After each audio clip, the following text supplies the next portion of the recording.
किसी भी भांड मंडिया के दलाल में या कोई अपने आप को बहुत बड़ा पतला चाट समझता हो, पत्रकार तो तुम हो ही नहीं, पतला चाट हो, किसी के अंदर दम हो तो 40 पन्नों की रिपोर्ट है जो वो सार्वजनिक करके दिखाओ। अगर आपके मिलियनों फॉलोअर है ना, तो 40 पन्नों वाली रिपोर्ट सार्वजनिक करके दिखाओ। अभी तक आपको बताया था शिवन जो विक्रम यादव था, वहां तक आपको बता दिया था। अभी तो बहुत सी बड़ी बड़ी मछलियां बाकी थी भाई। अभी तो गोयल तक और उस तक पहुंचे हैं, गोयल तक पहुंच गए, वही विक्रम यादव तक पहुंच गए। और वो तो बेचारा है ही, निखिल गुप्ता, तो उसका तो अभी प्रत्यार्पण हो जाएगा। और फिर जब वो बंद लगने शुरू होंगे ना, प्रतिबंध लगने शुरू होंगे, तब तुम्हारे को मजा आएगा जब सेंसन लगेगी। अभी बताते हैं, हालांकि यादव ने रा के प्रतिनिधि के रूप में काम किया था। वर्तमान और पूर्व अधिकारियों ने कहा कि इस ऑपरेशन में मोदी के अंदरूनी घेरे से जुड़े उच्च रैंकिंग के अधिकारी शामिल थे। संलिप्तता या जागरूकता संदेश वाले लोगों ने गोयल और डोभाल शामिल हैं। मजा आएगा आगे की रिपोर्ट सुनकर।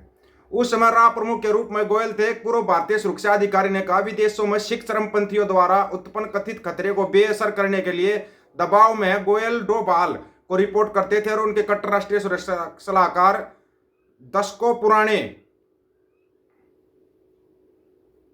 दोनों ने 1980 के दशक में अपनी प्रतिष्ठा बढ़ाई थी, जब देश की सुरक्षा सेवाओं ने सिख अलगाववादी और मुस्लिम आतंकवादी से लड़ाई की थी। वे उन सुरक्षा पेशेवरों की एक पीढ़ी का हिस्सा थे जिन्हें उन संघर्षों ने ठीक उसी तरह आकार दिया था जिस तरह से उनके अमेरिका संघर्ष को 11 सितंबर 2001 के हमलों को परिभाषित किया था। अभी आते हैं हम आपको असली बात के ऊपर। जो बात ना, यहाँ पर ये भांड मंडिया के दलालों की संलिप्तता कहाँ से शुरू होती है, अब देखना तमाशा। ये भांड मंडिया करती क्या, आपको आपके साथ खेलती कैसे। अमेरिका रिपोर्ट बनाता बनाता बड़ी जबरदस्त है भाई। अब यहाँ पर देखो, 79 वर्षीय डोभाल ने म्यांमार के जंगलों से लेकर पाकिस्तान के लाहौर की पिछली गलियों तक गुप्त अभियानों में भूमिका का दावा किया है। उसने दावा किया, किसी और ने नहीं।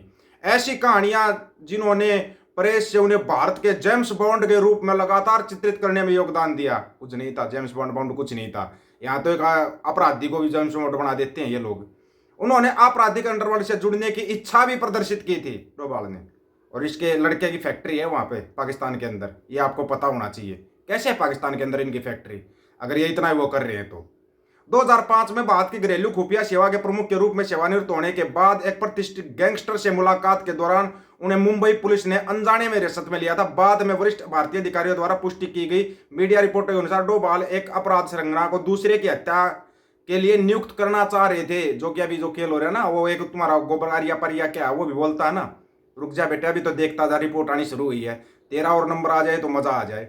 बाद में मीडिया रिपोर्ट के अनुसार वरिष्ठ भारतीय अधिकारियों द्वारा पुष्टि की गई डोभाल एक अपराध श्रृंखला को दूसरे की हत्या करने में शामिल करना चाहते थे। 2014 में मोदी द्वारा राष्ट्रीय सुरक्षा सलाहकार के रूप में नियुक्त किए जाने से पहले 2014 से इनकी कहानी शुरू होती है। डोभाल ने सार्वजनिक रूप से भारत के सुरक्षा तंत्र को अन्य देशों, विशेषकर पाकिस्तान से भारत को धमकी देने वाले समूह के खिलाफ रक्षा से रक्षात्मक अपराध में स्थानांतरित करने का आह्वान किया था। यह 2014 में कहानी शुरू हुई।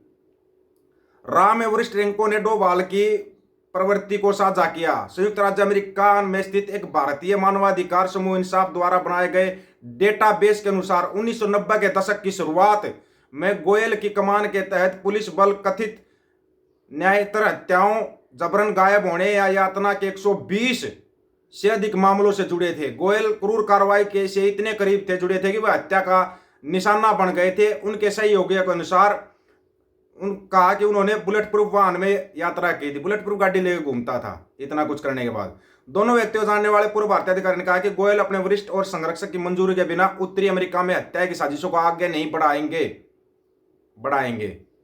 एएस ने कहा, हमें किसी भी ऑपरेशन की मंजूरी के लिए हमेशा एनएसए के पास जाना पड़ता था। दुल्हन ने 2000 के दशक की शुरुआत में राह प्रमुख के रूप में कार्य किया था। राष्ट्रीय सुरक्षा सलाहकार से दुरुस्त से ने द पोस्ट के साथ एक साक्षात्कार में इस बात पर जोर दिया कि उन्हें कथित ऑपरेशन की अंदरूनी जानकारी नहीं थी। उन्हें कार्यकाल के दौरान हत्याएं राह के प्रदर्शन का हिस्सा नहीं थी। अमेरिका खुफिया एजेंसी इसी निष्कर्ष पर पहुंची। अमेरिका अधिकारी ने कहा कि डोभाल की प्रतिष्ठा और भारतीय प्रणाली की पदानुक्रमित प्रकृति को देखते हुए सीआईए विशेषज्ञों ने आकलन किया है कि डोभाल शायद सिखों को मारने की राह की योजनाओं को जानते थे या उन्हें मंजूरी दी थी, जिन्हें उनकी बाद पश्चिमी घरेलू सुरक्षा सेवाओं के बीच झड़पों की एक श्रृंखला हुई।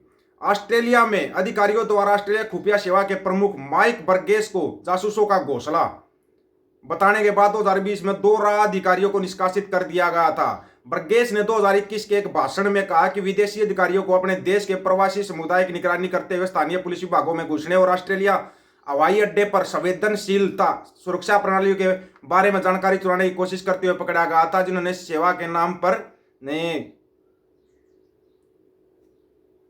उनका नाम नहीं बताया, लेकिन ऑस्ट्रेलिया अधिकारी ने द पोस्ट से पुष्टि की यह रा की थी ये हरकतें। जर्मनी में संघीय पुलिस ने हाल ही के वर्षों में रा द्वारा सिख समुदाय के भीतर भर्ती किए गए एजेंटों को खत्म करने के लिए गिरफ्तारियां की है। सिक्की ही निशाना क्यों है भाई, ये भी आपको बताएंगे। उनमें से जर्मन अधिकारी ने कहा एक पति और पत्नी थे जो ऑपरेशन करते थे। वाह, पति पत्नी मिलकर, कमाल हो गया। वेबसाइट कथित तौर पर स्थानीय शिक्षा कार्यक्रम को कवर कर रही थी, लेकिन जो गुप्त रूप से रा के पैरोल पर थे। ब्रिटेन में रा की निगरानी और 2014 और 2015 में सिख आबादी, विशेष रूप से बर्किंघम के पास एक बड़ी आबादी का उत्पीड़न इतना गंभीर हो गया कि ब्रिटेन की घरेलू सुरक्षा सेवा MI5 ने गोयल को चेतावनी दी, जो उस समय लंदन में रा के स्टेशन प्रमुख रूप में कार्यरत थे, वहां से निकाल दिया गया।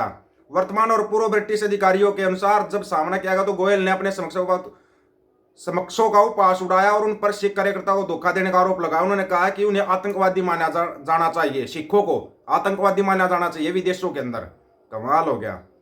आगे की भागदौड़ के बाद ब्रिटिश अधिकारियों ने उसे निष्कासित करने की धमकी दी। इसके बजाय गोयल नई दिल्ली लौट आए और 2019 तक रा की रैंक पर चढ़ना जारी रखा। उन्हें एजेंसी की शीर्ष नौकरियां दी गई, लेकिन उसके बाद क्या हुआ जब उसमें नाम आया।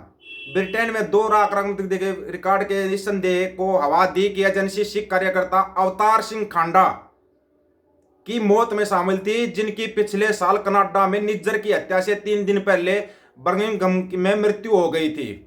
अभी तक तो बताया गया तो प्राकृतिक मौत मरे थे। ब्रिटिश अधिकारियों ने कहा कि खांडा ल्यूकेमिया से पीड़ित थे और प्राकृतिक कारणों से उनकी मृत्यु हो गई। हालांकि उनके परिवार और समर्थकों ने आगे की जांच के लिए दबाव डालना जारी रखा। इस महीने जारी अमेरिका विदेश विभाग की मानवाधिकार रिपोर्ट में अंतर्राष्ट्रीय दमन में भारत की कथित संलिप्तता को सूचीबद्ध किया गया है। इसने अतिरिक्त क्षेत्रीय हत्या, अपहरण, जबरन वापसी या अन्य हिंसा के साथ साथ धमकी के विश्वसनीय खातों का हवाला दिया गया है। तैयार हो जाओ, बहन लगने वाले हैं।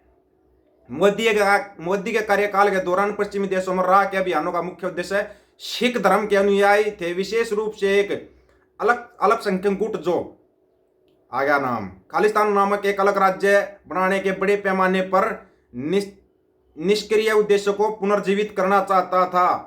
वह आंदोलन 1980 के दशक में चरम पर था, जब भारत सरकार और सिख विद्रोह के बीच हिंसक झड़पों में हजारों लोग मारे गए थे। 1984 में शुरू हुए इस क्रूर अनुक्रम में सिख धर्म के सबसे पवित्र स्थल स्वर्ण मंदिर पर एक भारतीय हमला शामिल था। अब आगे का आपको अगले उसमें बताएंगे। अब ये पहुंचे कहां तक, 1984 में उसमें पहुंच गए हैं। लेकिन ये सिखों को टारगेट क्यों कर रहे हैं, ये आपको मोटा मोटा समझ में आ गया होगा। अगर नहीं समझ में आता हो तो 84 पन्नों की जो रिपोर्ट है, 46 पन्नों की रिपोर्ट है, सॉरी, आप ले लेना। जिसको रिपोर्ट चाहिए पूरी पढ़ कर देख सकते हो। लेकिन समस्या ये है कि पूरी रिपोर्ट इंग्लिश में है, तो चिंटू मिंटू दूर रहना, तुम्हारी कोई रिपोर्ट समझ में नहीं आएगी। तीसरा पार्ट जो बचा है वो जल्दी आपके सामने होगा। अभी तक के पार्ट के बारे में आपकी क्या राय है, अपनी राय जरूर करना दोस्तों। सभी साथियों की राय का इंतजार रहेगा। सभी भाइयों को राम राम, नमस्कार, आदाब, सत श्री अकाल। वीडियो को ज्यादा से ज्यादा शेयर, चैनल को सब्सक्राइब और बेल आइकन को जरूर दबाना दोस्तों। ऑफिशियल दीपक फौजी यूट्यूब चैनल। बात हक और सच की करेंगे, हक सच की बात हम करेंगे। वीडियो को शेयर करने की जिम्मेवारी आप लोगों की है। गज के आखो वाहेगुरु जी का खालसा, वाहेगुरु जी की फतेह। नानक ना चढ़ती कला, तेरे बाणे सरबत दा भला।